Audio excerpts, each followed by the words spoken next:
Da ni'n parhau I drafod y tywydd yn y fideo yma. We will continue to discuss the weather in this video.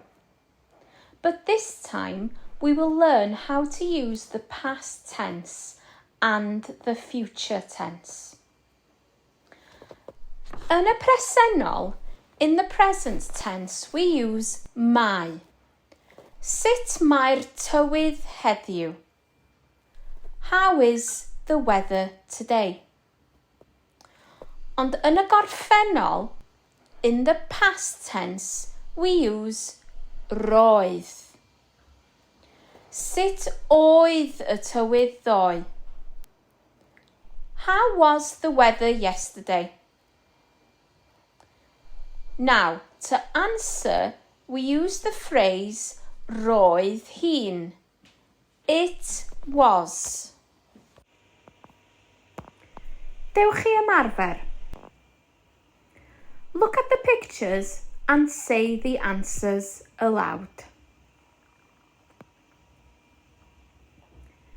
Sut oedd y tywydd ddoe? Roedd hi'n wlyb ddoe.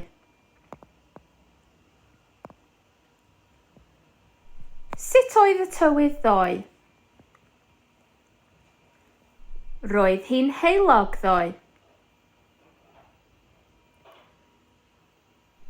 Sut oedd y tywydd ddoe?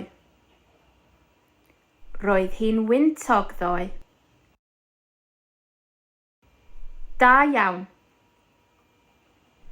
To ask the question, was it? Yn Gymraeg, we use oedd hi'n.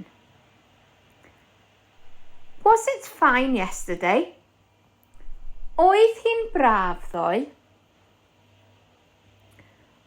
Was it raining yesterday? Oedd hi'n bwrw glaw ddoe?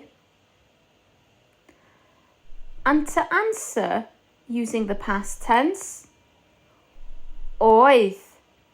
Roedd hi'n braf ddoe. Yes, it was fine yesterday. Or the negative. Nac oedd.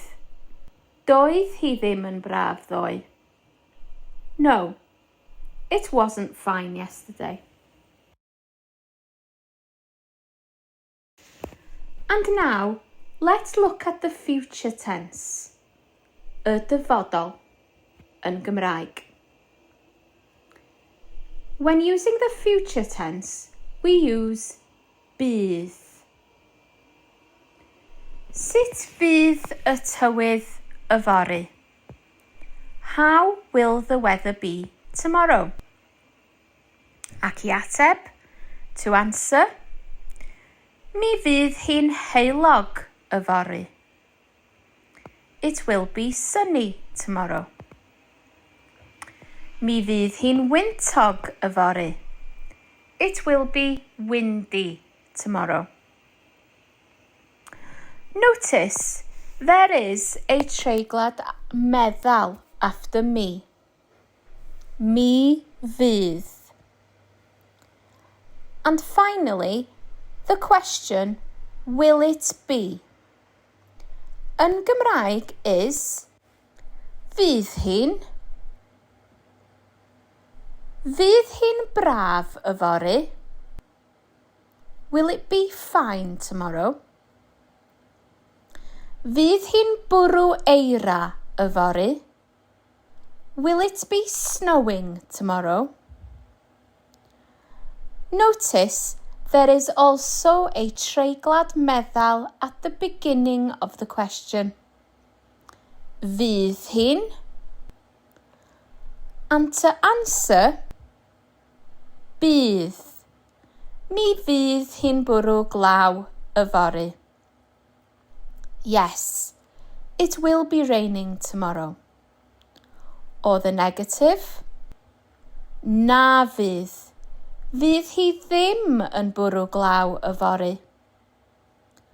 Again, notice there is also a treiglad meddal when using the negative pattern. Fydd hi ddim. Da iawn. Cofiwch, da chi'n gallu gwylio'r fideo yma eto I adolygu. Remember, you can watch this video again if you wish to revise. Pob lwc!